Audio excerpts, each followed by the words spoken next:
Merci. La parole est à Monsieur Jean-Marie Tétart pour 5 minutes.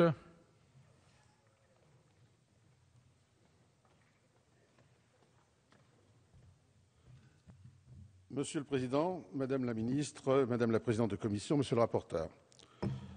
Avec ce deuxième examen de votre projet de loi devant notre Assemblée, nous passons d'une tarification progressive de l'énergie à une préparation de la transition vers un système énergétique sobre. Ce nouveau titre est sans doute à dessein suffisamment imprécis pour masquer son caractère fourre-tout, pour montrer que c'est un projet de loi de bonnes intentions, pour aussi masquer que le dispositif ne sera pas opérationnel avant 2015 et qu'il donnera lieu à de nombreuses adaptations qu'exigeront sa complexité et son coût, qu'imposeront les réactions progressives des consommateurs, les nombreux recours individuels et collectifs, la constatation d'effets pervers, et notamment envers les plus démunis.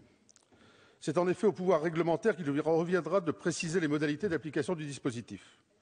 Je souhaite courage et imagination au service des ministères qui auront à formuler ces modalités de mise en œuvre. J'en souhaite encore plus aux médiateurs de l'énergie. Ces services se poseront les mêmes questions que celles qu'abordent les nombreux amendements déposés en cours de cette séance et que, bien sûr, vous rejetterez.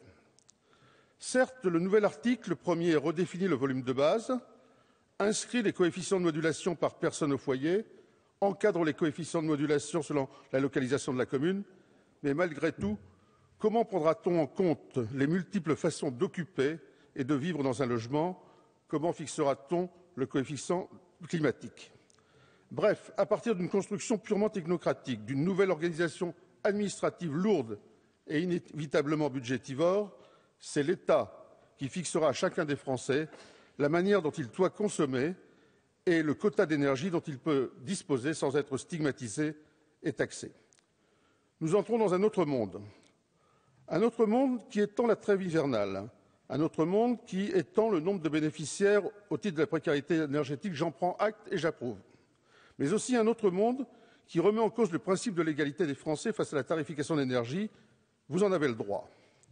Vous en avez le droit, mais cette rupture de l'égalité face au prix de l'énergie se fera au détriment des plus démunis, de ceux qui vivent dans la précarité énergétique. Votre système de bonus-malus ne permettra peut-être pas d'aller vers une sobriété énergétique, il permettra assurément de poser de grandes difficultés aux plus démunis. Il s'appliquera à leur détriment, à moins, bien sûr, qu'après les avoir fait à juste titre bénéficier de tarifs sociaux, on les dispense par ailleurs de malus s'ils y sont soumis, ce qui pourrait être souvent le cas. Comment feront par exemple les propriétaires âgés, qui sont de plus en plus nombreux à avoir des revenus modestes? Devront-ils, comme on le voit déjà, fermer la plupart des volets toute la journée, ne chauffer qu'une pièce? Bonus ou malus, qu'importe. Ils n'auront de toute façon pas les ressources et souvent ni l'envie ni l'énergie d'entreprendre des travaux d'isolation. Pendant ce temps, certains ménages, les moins modestes, pourront pour certains considérer qu'ils n'attendaient pas ce bonus ou cyniquement considérer que le malus est acceptable. Et que dire de tous les copropriétaires qui voudraient contribuer à cette nécessaire sobriété énergétique, mais qui sont contraints par des règles de majorité de copropriété inatteignables, qui se heurtent à des contraintes techniques fortes, qui se heurtent à la lourdeur des coûts d'isolation dans l'habitat collectif, coûts que certains copropriétaires ne pourront pas supporter. Des expérimentations techniques doivent être conduites. Le code de la copropriété doit être déverrouillé. Des dispositifs d'assistance à maîtrise d'ouvrage doivent être généralisés pour conduire les travaux chez les particuliers ou dans les petits collectifs. Des dispositifs de maîtrise d'ouvrage délégués pourraient aussi être envisagés dans ce cadre.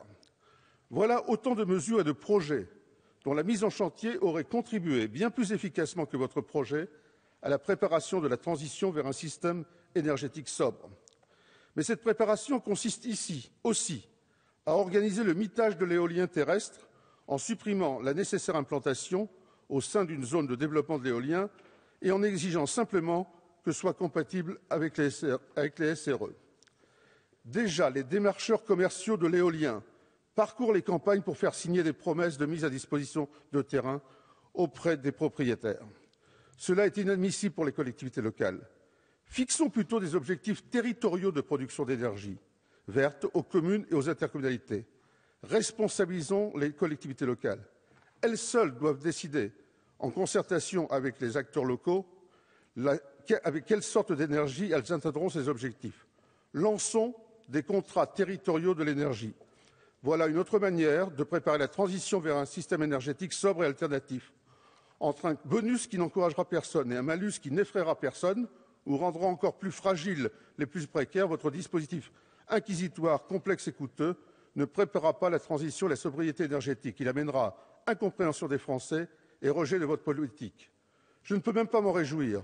Les Français, les collectivités locales auraient préféré qu'on fasse sauter les vrais obstacles à l'économie d'énergie, qu'on accroisse la sensibilisation, qu'on leur fasse confiance, qu'on les responsabilise et qu'on les accompagne. C'est pourquoi je ne voterai pas votre texte. Merci.